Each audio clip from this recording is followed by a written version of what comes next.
सनितपुर जिल्लानि 45थि बे दिनै थान्दै जौखोन्दो आरो प्रि गल्डेन जुबिलि बेयाव फाथिदों। गिबियावनो आङो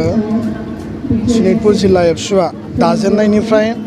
50 बोसोर जि सनाथि मायथाइ फालिनो थांगासिनो दङ, आं बेनि थाखाय दुलाराय बर' फरायसा आफादनि गासै मावथि बिबानगिरि आरो रायजो राजानिसिम आङो गाहाम हामलायनायखौ बावदों। सनितपुर जिल्लायाव दुलाराय बर' फरायसा आफादा बर' हारिया रायजो जानाय गासै सनितपुर जिल्लानि सुबुंफोरनि थाखाय जिखिनि जेंना जेंसि दङ बा जिखिनि जोंनि थासारिफोरखौ लानानै हाबा मावगासिनो दङ आरो बेयाव कुनु कमप्रमाइज खालामनायनि बाथ्रा गैया, कुनु दोनथ'नायनि बाथ्रा गैया। दुलाराय बर' फरायसा आफादा मोनफ्रोमबो जेंनाखौ नायबिजिर समाधान खालामनायनि थाखाय हाबाफारि लाबोदों आरो बेखौ लानानै जोंहा मेंनाय जिरायनाय बानाय बेबायदि गैया। दा जोंनि साफ्रोमबो मेंनो रोङै मावथिफ्रा जोंनि सोलोंथाइ समाज बेबस्था आरो लोगोसे रांखान्थि बिथिंखौ लानानै आरो जोंनि राजखान्थियारि जिखिनि अधिकारफोर मोननो गोनां दङ, बे अधिकारफोरखौ लानानै दिनै हाबा मावबोगासिनो दङ। दा बेखायनो आं नैबे बाथ्राखौ स्पष्ट बुंनो लुबैयो जे सनितपुराव मोननै जि मेजर इस्यु, बे मोननै मेजर इस्युआ जेब्लाबो जोंनि मोखाङाव बेरा बायदि गसंनानै माने नुजाथिबोदों। बे जाबाय जे सनितपुर आरो बिश्वनाथाव रायजो जानाय बर' आरो ट्राइबेलफोरनि जि हानि जि मोनथाय, बे फरेस्ट राइट एक्ट 2006नि गेजेरजों गासै जोंनि बे ट्राइबेल बा बर'फ्रा हानि जि अधिकार मोननांगौ, बेनि थाखाय दुलाराय बर' फरायसा आफादा हाबा मावगासिनो दङ। जेहा गिनो गोनां बा थालांगोन बा मोननाय नङा बिदि खुनु बाथ्रा गैया। दा साफ्रोमबो मानसिया हानि अधिकारखौ मोननांगौनि थाखाय एबसुआ माने सासे मानसि थालाङोबाबो बिनि थाखाय जुजिलांगोन होननानै जोङो बे बाथ्राखौ स्पष्टयै बुंबाय। आथिखालाव जोंनि बे सनितपुर बिश्वनाथ जिल्ला मोननैया जोंनि बे बिटिआर एक्सटेनसन बिटिआरआव सोसनजानांगौनिफ्राय बन्सित जानानै दङ। दा जायनि जाहोनाव दिनैनि नैबे मैयानि जे सावराय मेलाव सनितपुर जिल्ला दुलाराय बर' फरायसा आफादा नैबे 2022 मायथाइयाव जुदि जायाब्ला बिनि सायाव माबा मोनसे थांखि लानाय जागोन होननानै मैया सावराय मेलाव गोलाव सम बड'लेण्ड सोमावसारनायाव BSc आरो BTC सुक्तियाव सनितपुर आरो बिश्वनाथ जिल्ला बे मोननै जिल्लाया थालांदों। जिहेतु जोंनि आलादा रायजोनि सिमाया संकष्ट सदियामोन, नाथाय मिसिं अट'नमास काउन्सिल मिसिं जोंनि बिदा फंबायफ्रा रायजो जानायनि थाखाय जोङो प्रप'ज एरिया हिसाबै बिटिआरनि सिमाखौ संकष्टनिफ्राय सिमुलुगुरि गहपुरसिम जों खानानै भारत सरकारनो जोङो गामिनि लिस्ट आरो एरियानि मेप जों गथायनानै होदों आरो बेबायदिनो PP बार्मा कमिसननोबो जोङो जमा होदों। दा बिनि उनाव बार्मा कमिसना दासिम जि मोनसे ड्राफ्ट माने बिथाङा रिकमेन्डेसन बानायनानै गालांबाय, बिथाङा रुंसारि जाजासिम बेयाव प्राय 1300निबो बारा गामिखौ बिथाङा सोसननो हायो, बेबायदि मोनसे पजिटिभ रिकमेन्डेसन बिथाङा होनानै गालांदों। दा फाइनाल रिकमेन्डेसना आशिष कुमार भुटाननि गेजेरजों जागोन। दा गोबाङानो जोंखौ बुङो, गोबाङानो जोंखौ बदनाम होयो, गोबाङा जोंखौ माने सोंखारियो जे बिटिआर सुक्तिनि 3.1आव सनितपुर आरो बिश्वनाथनि बाथ्राया लिरनाय गैया।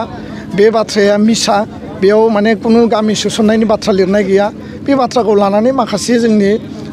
मुखा गाननाय माने स' कल इन्टेलेक्सुवेला जोंखौ क्रिटिसिजम खालामनो नागिरो। सनितपुर जिल्लाया जुदि 2022 मायथाइनि गेजेराव आं बे बाथ्राखौ स्पष्टयै बुंनो नागिरदों जे सनितपुर आरो बिश्वनाथ जिल्लाया बा बिटिआरनि सिमाया लावनांगौनि थाखाय बिटिआर सुक्तिनि बे वान अफ दा मेजर जोंनि क्ल'ज बा दफा, आरो सिमा बारायाब्ला बे माने दफाया माने फुल्लि बियो इमप्लिमेन्ट जानाय नङा। दा बेखायनो कुनु कारनाव सिमा बारायनाय बेयो माने मावफुंजायाबासिनो थानाय नङा आरो सिमा बारायनांगौनि थाखाय जिफोरो माने भारत सरकारखौ नारसिनदों, मालाबा आसाम सरकारखौ नारसिनदों। थांनाय 19 डिसेम्बर 2021आव आसामनि गिबि मन्थ्रि बिथांनि आफादनि मासि लानायाव सनितपुराव रायजो जानाय बर'फोरनि जे हानि अधिकार बेखौ लानानै जोङो बिथांखौ जोङो स्पेसियेलि जोङो माने नारसिनदों आरो डिमान्ड होदों जिहेतु PCCF-निफ्राय बा मालाबा फरेस्ट डिपार्टमेन्टनिफ्राय एभिक्सननि अर्डार फैयो बे ओनसोलनि रायजो राजाफ्रा एनक्रचार बेबायदि बिथांमोना माने बुंनो नागिरो दा बे बाथ्राखौ लानानै जों जेब्ला बुङो जे भारतनि संबिधान आरो भारतनि आयेना बुंदों according to 2006 forest right act बे मथे साफ्रोमबो ट्राइबेल बा बर' फिसाया हानि अधिकारखौ मोननो हायो आरो बे बाथ्राखौ लानानै जेब्लासिम नोङो हानि अधिकारखौ फुरायै होआ बेयाव सोर एनक्रचार सोर लिगेल सोर इलिगेल बेखौ जास्टिफाइ खालामनानै रावाबो अधिकार गैया आथिखालाव जे नैबे सनितपुर बिश्वनाथाव हानि हियारिं सोलिगासिनो दं नाथाय बेयाव नैबे माखासे आनसलिकफोराव दासिमबो बेबायदि हानि हियारिं लिस्टआ ओंखारनाय जायाखै बिनि सायाव दुलाराय बर' फरायसा हिसाबै मा थांखि लादों 2006नि आयेन बायदियै 2008आव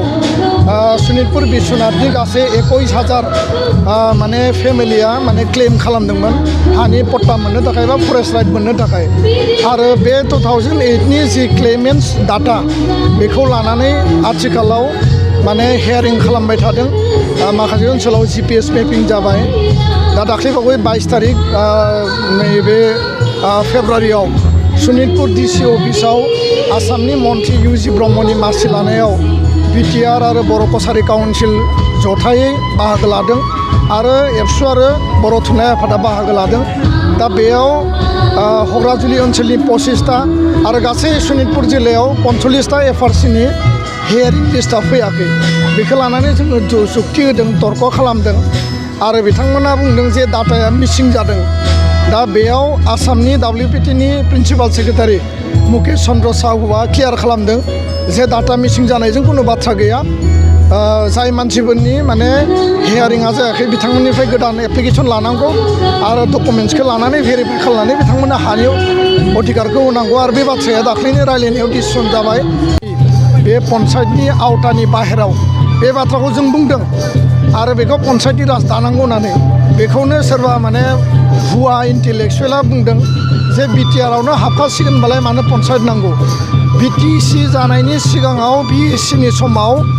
पन्सायतआनो दङमोन BTC जानायनि उनाव VCDC जादों भिलेज काउन्सिल दा बेयाव पन्सायत दाजायोब्ला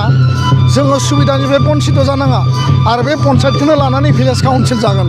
दा बेखायनो आङो स्पष्ट बुंनो नागिरदों जे माखासे बेथेखा सिन्तानि मानसि माखासे माने सकल मुखापिन्दा इन्टेलेक्सुवेलफ्रा दिनै दुलाराय बर' फरायसा आफादनि हेंथायै दुलाराय बर' फरायसा आफादखौ सोंखारनाय जों नुदों जोङो खुनु पलिटिकेल पार्टि नङा जों खुनु सरकार नङा सोमावसारनाया जोबाखै सोमावसारनाया दिनैबो दङ उनावबो थागोन आरो बड'फाया जे बाथ्राखौ बुंदों जे सोमावसारनायनि गेजेरजों बुहुमाव बर'फ्रा सिनायजागोन आरो सोमावसारनायनि गेजेरजों बर'फ्रा खौसे जागोन खिन्थु दिनै बे बड'फानि आदर्शखौ दिनै जलान्जलि होनानै खैफोदाव खोलैनानै बड'फानि मुं लाफ्लानानै बड'फानि हेंथा आदर्शनि हेंथा माने फरायसा आफादखौ दुरबल खालामनो थाखाय गुबुन मोनसे फरायसा आफाद दानानै दिनै माने राजनैतिक स्वार्थनि थाखाय राजनैतिक प्लेटफर्माव दिनै फरायसा आफाद दानाय हाबाफारिया बर' माहारिनि बेसेबां गिदिर खैफोद बा बेसेबां गिदिर खैसार बे बाथ्राखौ बर' रायजो राजाया रावबो बुजियै गैया दा बेखायनो खुनु सक्तिजों एबसुआ कमप्रमाइज खालामा कमप्रमाइज खालामनायनि बाथ्रा गैया आरो एबसुनाय आफादखौ रावबो सक्तिया मालाबाबो दुरबल खालामनो हायाखै गोजोन्थों आनरिटेन आरो रिटेन जि बुजाबुजि जादोंमोन भारत सरकारनो जों बुंदों बै समनि सर्बानन्द सन'वालनोबो स्पष्ट बुंदों दानि हिमन्त बिश्व शर्मानोबो बै समनि एकर्डनि टाइमाव क्लियारलि बुंदों आरो बिथांमोना बुंदों जे गहपुरसिम सिमलुगुरिसिम सिमा बारायनायाव जेबो आपत्ति गैया दा बेखायनो आशिष कुमार भुटानिखौ जों बुंदों 31 मार्चनि सिगां 2022 रिकमेन्डेसनखौ नोंथाङा होनांगौ बेनि उनाव पलिटिकेलि केबिनेटआव एसेम्ब्लियाव मा पलिटिकेल डिसिसन जायो बेनि थाखाय जोंनि सरकारा मावगोन आरो बेयाव MLA मन्त्रि जायफ्रा दङ बिथांमोना मावगोन दा बेखायनो जों बुंदों जे एनादार टाइमनि थाखाय जाहाथे एक्सटेनसन जानो गोनां जाया बेखायनो बे रेसपन्सिबिलिटिया आशिष कुमार भुटानिनियाव थाबाय आरो बेनि थाखाय जों बिथांखौ प्रेसार होलांगोन दा बेखायनो गोबां बांसावनाय गोबां माखासे बाथ्राफोर दिनै दाख्लैबावै 22 तारिखनि सनितपुरनि जे मिटिं बेखौ लानानै बुंदों सोरबा माने बर' कसारि काउन्सिलाव गोग्गो आदार जाग्रा सुबुंफोरनिसिम मोनसे गोजोनथाव खौरां उदालगुरि जिल्लानि सिङाव थानाय मावरिया गामियाव मनाटिसा गावसुंथा हान्जानि सोद्रोमा हांमा ब्रह्म बिथाङा आसाम स्टेट रुरेल लाइभलिहुड मिशननि गेजेरजों खानस्रि हासार आरो गोबोर हासारजों दिहुनजानाय अर्गेनिक मैगं थाइगंनि गला बेखेवनाय जाबाय। गोग्गो मैगं थाइगं जाग्रा गोसो गुदुं बायग्रा सुबुंफोरा गाहायाव होनाय जानबुं नम्बराव जगाजग खालामनो हागोन। जानबुं नम्बरा जाबाय 8011748256 जानबुं नं 8011748256